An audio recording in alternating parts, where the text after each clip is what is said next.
hay que saber también nosotros cómo resolvemos nuestros conflictos. Muchas veces nosotros al principio nos quedamos calladas porque estamos intentando que sepan qué nos está pasando. Pero hay una cosa todavía más importante. Cuando un hombre está mal, se aísla. Y la mujer va y le dice, ¿qué te pasa? Dime qué te pasa. Cuéntamelo. Y el hombre no quiere hablar. Se calla. Entonces cuando la mujer está mal, el hombre piensa, claro, mi mujer necesita su espacio como yo cuando estoy mal. Y la mujer no. La mujer necesita hablar y hablar y hablar y contarlo. Porque la mujer resuelve esos conflictos cuando ya se ha abierto la puerta hablando. Y muchas veces el hombre lo único que tiene que hacer es escuchar. No decir, bueno, yo opino que podría... No, escuchar. Esto muchas veces en las terapias de pareja, cuando la gente viene, es un desconocimiento de cómo funcionamos los hombres y las mujeres. Los hombres se frustran hoy en día, especialmente, y las depresiones del hombre tienen mucho que ver con los temas profesionales. La mujer, que se ponen tristes, suele tener más con los temas afectivos. ¿Qué es lo que tenemos que pensar? Que cuando la mujer quiere algo, necesita sentirse querida. Si la mujer no se siente querida, la mujer se siente abandonada, la mujer se deprime, porque en ella el afecto es lo más importante. El hombre se tiene que sentir necesario. Por eso en un mundo en el cual las mujeres ahora ya cada vez trabajan más y están en el ámbito profesional, es fundamental que ellas sepan también poner al hombre en su lugar y tenerle en su lugar, porque si el hombre deja de sentirse necesario, se vacía. Durante la crisis empecé a ver muchos más hombres que mujeres en mi consulta, que eran hombres que se quedaban en el paro y que si sus mujeres encima trabajaban, en vez de ser una alegría era una humillación, porque el hombre se siente bien cuando se siente necesario. ¿Qué hipótesis tenemos a nivel biológico? Sabemos que el hombre, la mujer, y aquí ya me enfoco más en la mujer, tiene un sistema que a partir de la pubertad hay una revolución hormonal y produce un aumento de estrógenos y progesterona. El estrógeno, que aumenta en la pubertad a partir de los 11-13 años, está elevado durante todo ese tiempo hasta la menopausia. En toda esa etapa, que es la etapa fértil de la mujer es mucho más vulnerable a sufrir una depresión que el hombre. Hasta los 11-13 años, las cifras hoy en día que se manejan de depresión infantil en los niños son las mismas entre el hombre y la mujer, entre el niño y la niña. Pero a partir de los 13-14 años se disparan las cifras en la adolescencia. Luego hablaré específicamente del síndrome de tensión premenstrual, en el embarazo, en la lactancia, el posparto, la menopausia, etc. Pero tiene mucho que ver con el estrógeno. El estrógeno, vosotros sabéis que la serotonina es la hormona encargada de la felicidad, del bienestar, del apetito, incluso del dolor. La serotonina se afecta con el tema de la subida y bajada de estrógenos. Son dos hormonas que están íntimamente ligadas. El famoso Prozac, fluoxetina, es un inhibidor de la recaptación de serotonina y que es básico para el estado anímico. Y los estrógenos en la mujer, en esos momentos de fluctuación, alteran los niveles de serotonina. Tenemos una hipótesis psicológica que me quiero detener un poco más. Ha cambiado la sociedad. Nosotros, cuando estamos preocupados por algo, segregamos una hormona en nuestro organismo que se llama el cortisol. El cortisol es la hormona del estrés y de la supervivencia. Es decir, que si ahora viene una persona de seguridad y dice fuego, gracias al cortisol salimos corriendo. Pero si nosotros volvemos y nos dicen ha sido una falsa alarma, no ha habido fuego, nosotros nos volvemos a sentar aquí dentro de 15 minutos, tras haber salido corriendo y haber vuelto a entrar, y ninguna se encuentra como ahora. Estamos alteradas internamente y eso que no ha pasado nada, no ha habido fuego. Pero el cuerpo, el organismo, tanto la mente como el cuerpo lo ha vivido como si hubiera un fuego. Imaginaos que volvéis aquí dentro de un mes, estáis en la siguiente charla y alguien dice, huele a fuego. Y vuelve a rememorar lo que pasó la vez pasada. El organismo solo con sentir eso que está pasando, vuelve a sufrir el mismo pico de cortisol que si hubiese un incendio. Si una encima ya viene de vez en cuando oliese y piensa, la verdad es que en este sitio hay muchos incendios, y solo con pensarlo, aunque no haya un incendio, ni haya olido el fuego, en ese momento el cerebro desencadena el mismo pico de cortisol. Es decir, este cortisol se genera igual cuando pensamos algo negativo que cuando nos sucede algo negativo. Lo mismo.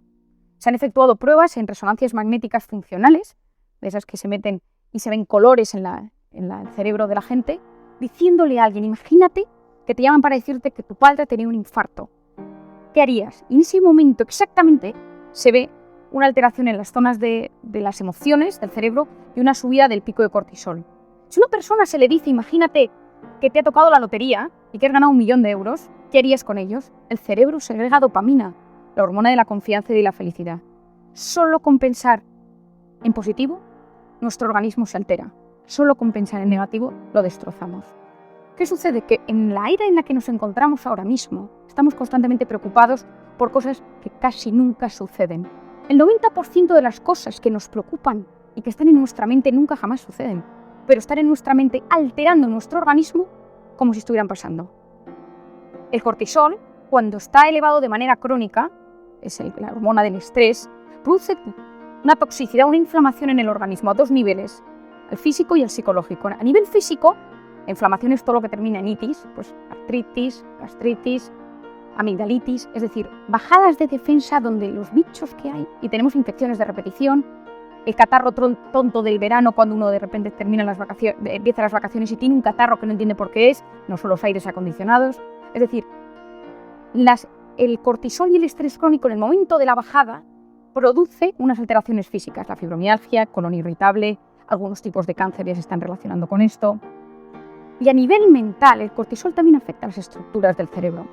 Una estructura llamada el hipocampo, que es la zona de la memoria de corto plazo, que muchas os habrá pasado, y es no acordarse de nada reciente. ¿Dónde he dejado las llaves? ¿Dónde he dejado el teléfono? ¿A qué hora me ha dicho que habíamos quedado? Es decir, los recuerdos recientes que están en el hipocampo, uno no los puede recordar, porque el hipocampo tiene muchos receptores de cortisol, y en el momento que se produce esta subida se bloquea. Y uno de repente, yo tengo mucha gente de 40 años que viene a mi consulta y me dice, vengo por un principio de Alzheimer. No es Alzheimer. Esos casos de cortisol extremo, de estrés crónico, llegan a zonas, a la amígdala cerebral, que es la zona de la depresión, y a otras zonas del cerebro dedicadas a la depresión, y unas grandes depresiones hoy en día son sensaciones y momentos de estrés crónico que agotan el organismo y nos llevan a estar tristes. Hay depresiones por otros temas, pero hoy en día cada vez más estoy viendo cuadros depresivos que se originan, la causa viene de haber vivido muy estresado, muy preocupado. Y esto se puede cambiar y esto se puede modificar. ¿Y cómo podemos eliminar el cortisol de nuestro organismo? Pero ¿qué pasa? Que la mujer hoy en día está expuesta a muchas cosas. Ha cambiado el rol, la mujer trabaja, la mujer está en 1000 cosas. Hay una periodista llamada Alison Pearson que escribió un libro sobre cómo la mujer hoy en día llega a todo, y ella le escribe en The Guardian, si a alguno le interesa luego se lo envío, y en un momento dado publica en el blog, tengo una depresión, no es que me quiera suicidar, pero no me importaría dejar de existir un tiempo. Entonces esto revolucionó Inglaterra, porque era una mujer que había demostrado que se podía tener una familia, trabajar, estar en todas partes y que se podía estar bien. Y ella de repente empieza a escribir lo que se siente estando deprimida. Y ahí es cuando ella habla, por primera vez en su blog, que en Inglaterra se lee muchísimo, de lo que es una depresión y por qué la depresión hoy en día está afectando tanto a la mujer. Si a la edad de los 30, de los 40 años, la mujer está en absolutamente todas las cosas y preocupada por todo, un exceso de perfeccionismo, cada vez estoy tratando más en mi consulta mujeres con síndrome del perfeccionista. El perfeccionista es el eterno insatisfecho, el que nunca es capaz de disfrutar, porque todo podría mejorar siempre. El perfeccionista es obsesivo. El obsesivo no puede dejar la cabeza quieta. Entre que las mujeres ya no podemos dejar la cabeza quieta, si encima se añade que constantemente vivimos preocupados por sí, mi hijo, por sí mi marido, por sí el trabajo, por sí. Otro día me decía una médico que estoy viendo en la consulta, que ella está de guardia en la UCI y es capaz de llamar por teléfono a su casa y decir, no os olvidéis mañana de sacar la carne, los uniformes del colegio. Es decir, y ella está en la UCI salvando vidas. Porque la mujer hoy en día está expuesta a salvar una vida y que su casa siga adelante. Y necesita y puede, pero hay un momento dado que se rompe. Y yo creo que todas las mujeres, a diferencia del hombre, y esto lo explico muchas veces, que tienen carreras profesionales lineales, el hombre en general, la mujer hay momentos en los que tiene que parar, porque tiene que cuidar, porque si no se cuida se rompe, y si ella se rompe toda la familia. Y como cuando pensaba en las causas y cómo lo quería transmitir, y no quería que fuera una conferencia puramente científica, de hablaros de la serotonina y de cómo el estrógeno y la serotonina están relacionadas, pensaba en esto, ¿no? Y hoy en día encontramos mucha literatura al respecto.